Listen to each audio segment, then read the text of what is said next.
Fat Guy Flies RC. We're out here at the Avon Park field. We're going to take up the Carbon Cub S2. I think that's what it is. Yeah, Carbon Cub S2. Motor on. Take her down here to the other side, other end of the field here. Get ourselves a quick range test in. Tail dragger. That's all I have to say. Those of you who fly planes will know tail draggers, they like to get a little squirrely rolling around on the runway. Our ground handling sometimes can be a little squirrely. So let's go down to range test. Range test. Reduce power. All right. There we go. Back out of the range test. All right.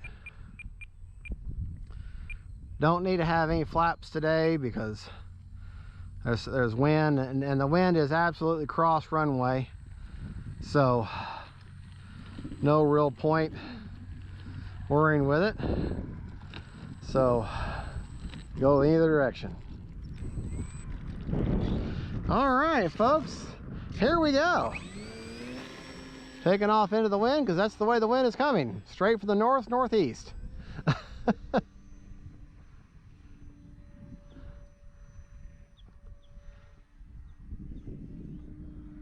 Nice little knife edge there.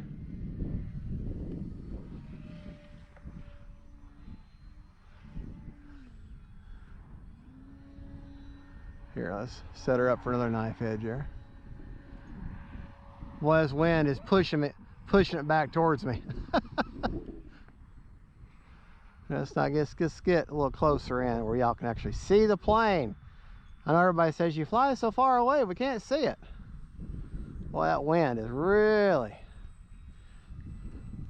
Now, when you're flying a clipped wing, when you're flying a cub, any high wing plane, but especially when you're flying cubs that have curved wings like this one does, see I'm turning into the wind there?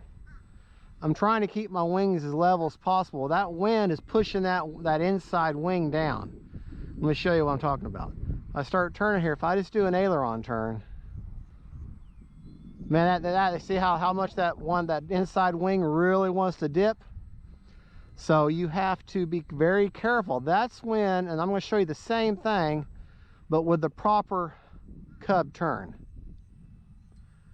See, now that's the way you want to do it. And what I'm doing, that's called a flat turn or a coordinated turn. Here, I'll do it again.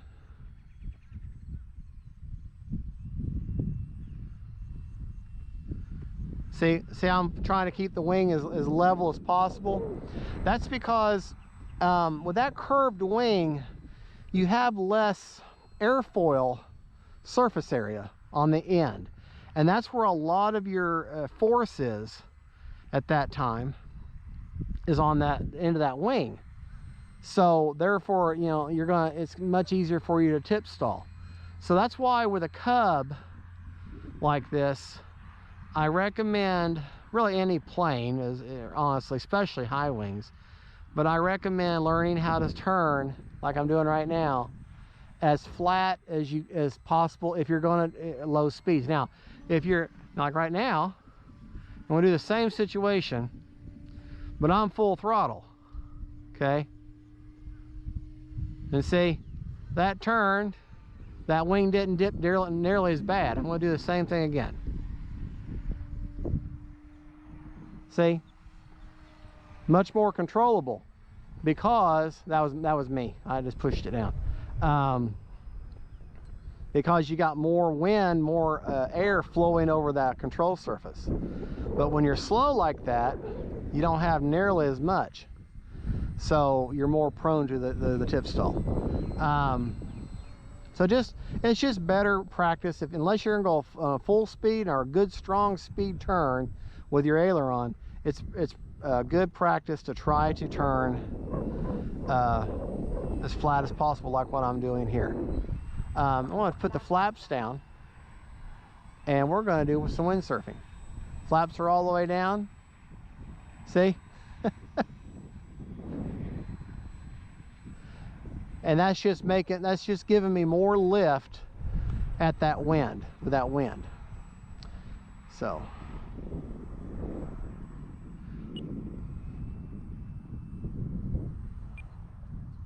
let's see if I can set her down like that.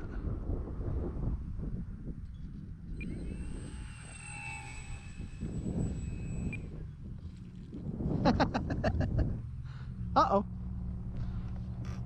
She hit something, man.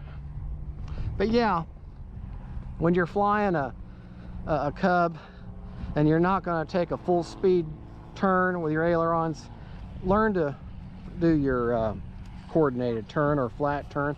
And that what that is you're using your rudder for direction.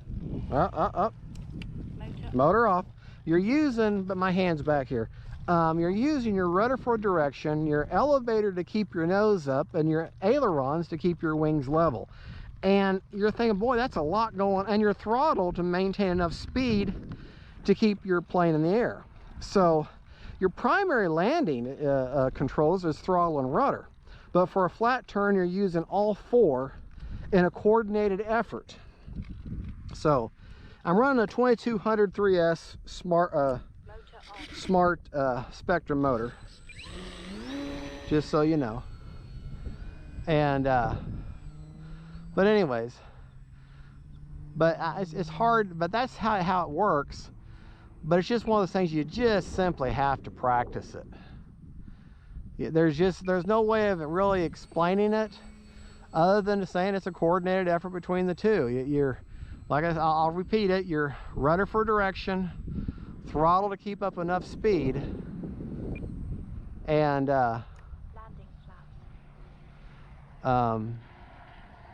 your elevator keeps your nose up,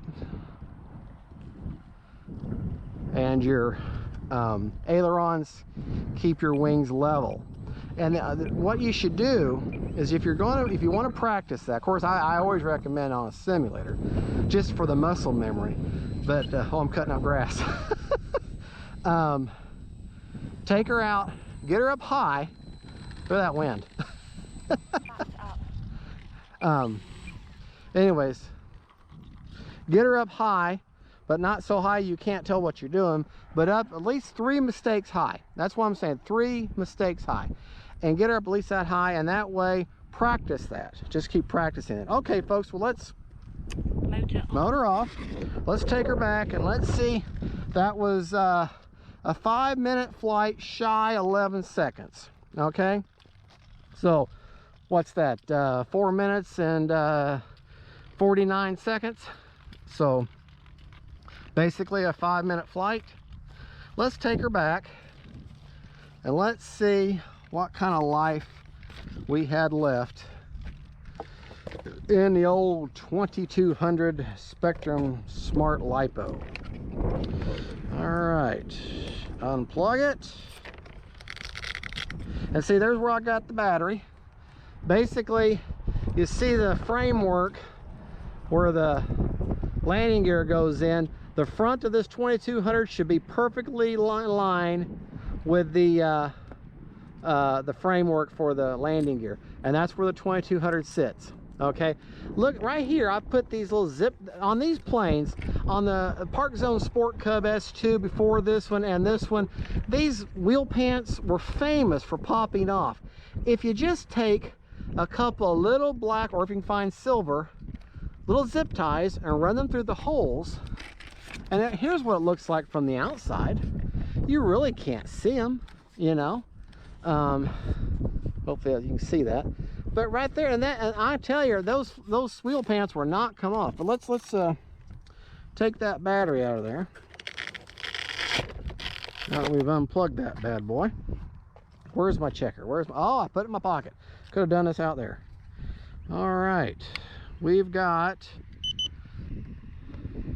67% left on basically almost a full 5-minute flight. 67% on a 2200, and I was running her fairly hard, so I could have flown for solid 10 minutes. So well, there you go. I like to fly my planes and come back with at least half my battery. I like to keep my my batteries at anywhere between 30 to 50% left on my batteries. That's just me. That's a good storage area, and that way I don't have to discharge my batteries. Of course, these are smart batteries, I don't have to worry about that. But there you go, folks. Thank you so much for watching. That's my transmitter, by the way, a DX9. Thank you so much. And you can see there was 11 seconds left. To show you my, if you can see it with the sun, I'm going 100% rate throws with 30% expo all the way around on that plane.